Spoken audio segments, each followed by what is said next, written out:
Le titre de cet enseignement, c'est le principe de la justice, les deux types de justice, la justice sous la loi et la justice de Dieu sur la grâce.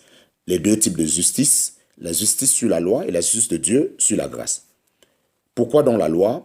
La loi n'avait pas le pouvoir de faire vivre, entre parenthèses, Galates chapitre 3, verset 21. Elle était faible par la chair, entre parenthèses, Romains chapitre 8, verset 3. Appliquée à la chair, elle ne pouvait amener aucun bon résultat. Elle était bonne en elle-même, entre parenthèses, Romains chapitre 7, verset 12. Comme juste expression des exigences de Dieu envers l'homme naturel, mais elle demandait le bien de ceux qui étaient incapables de l'accomplir et elle interdisait le mal à ceux qui ne pouvaient pas s'empêcher de le faire.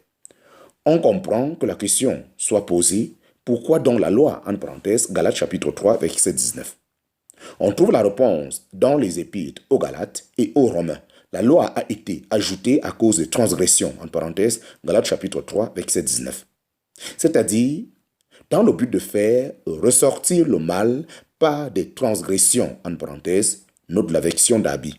Elle est intervenue afin que la faute abonda. Mais là où le péché abondait, la grâce a surabondé, entre parenthèses, Romains chapitre 5, verset 20. Les deux thèmes ajoutés et intervenus évoquent le fait qu'après l'époque des patriarches, dans laquelle les promesses de Dieu assuraient ses dons à ceux en qui habitait la foi, comme comparaît Galates chapitre 3, verset 18, il a plu à Dieu d'introduire pour un temps une chose nouvelle qui était la loi. La fonction de la loi était de faire connaître le péché. Par la loi et la connaissance du péché, je n'aurais pas connu le péché si ce n'avait été par la loi. En parenthèse, Romains chapitre 3, verset 20, Romains chapitre 7, verset 7. La loi était un test de l'homme, de sa nature corrompue, de ce que Paul appelle le péché en Romains chapitre 7. Il fallait que le péché paraisse péché, il fallait que par le commandement, il devienne excessivement pécheur, en parenthèse, Romains chapitre 7, verset 13. La loi était donc une expérience que Dieu faisait avec l'homme, avec Israël comme représentant de l'humanité pour manifester son état irrémédiable de perdition. Elle était nécessaire pour l'homme, non pour Dieu qui connaissait toutes choses à l'avance. Point numéro 7, la grâce de Dieu durant la dispensation de la loi. La grâce de Dieu durant la dispensation de la loi. Si Dieu n'avait pas manifesté sa grâce au cours de la dispensation de la loi, le peuple d'Israël n'aura pas subsisté un seul jour. Voyons quelques témoignages de cette grâce dans l'Ancien Testament. Premier témoignage, l'établissement du veau d'or, au moment même où la loi était donnée, attirait sur le peuple un jugement total et définitif. Mais en réponse à l'intercession de Moïse, Dieu a exercé la miséricorde.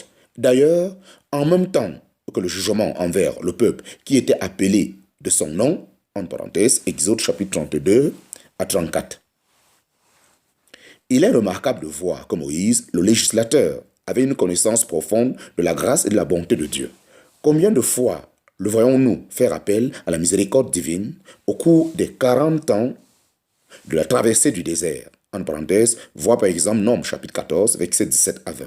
L'Éternel déclare qu'il aurait détruit son peuple si Moïse, son élu, ne s'était pas tenu à la brèche devant lui pour détourner sa fureur. En parenthèse, Somme 106, verset 23. Outre l'intercession de Moïse, Dieu avait encore d'autres raisons d'user de miséricorde envers son peuple.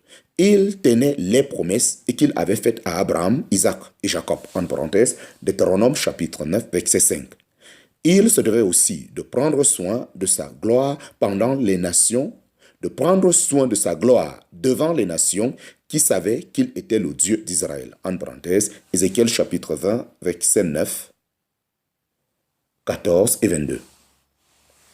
Juste avant l'entrée en Canaan, nous entendons le conducteur rappeler au peuple sur quelle base il va recevoir le pays. Sache, ce n'est pas à cause de ta justice que l'Éternel ton Dieu te donne ce bon pays pour le posséder, car tu es un peuple de cou roide. En parenthèse, Deutéronome chapitre 9, verset 6. Ce peuple était sous la loi, mais ce n'était pas sur le principe des œuvres de loi qu'il héritait de la bénédiction. Deuxième point, l'institution des sacrifices était en elle-même une manifestation de la grâce de Dieu. Lorsqu'un homme avait péché, il devait amener à l'autel un animal sans défaut, poser la main sur sa tête en signe d'identification et l'égorger.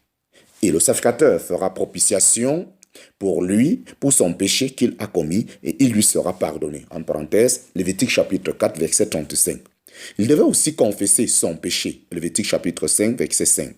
Nous savons aujourd'hui qu'il est impossible que le sang de taureau et de bouc ôte les péchés. En parenthèse, Hébreux chapitre 10, verset 4.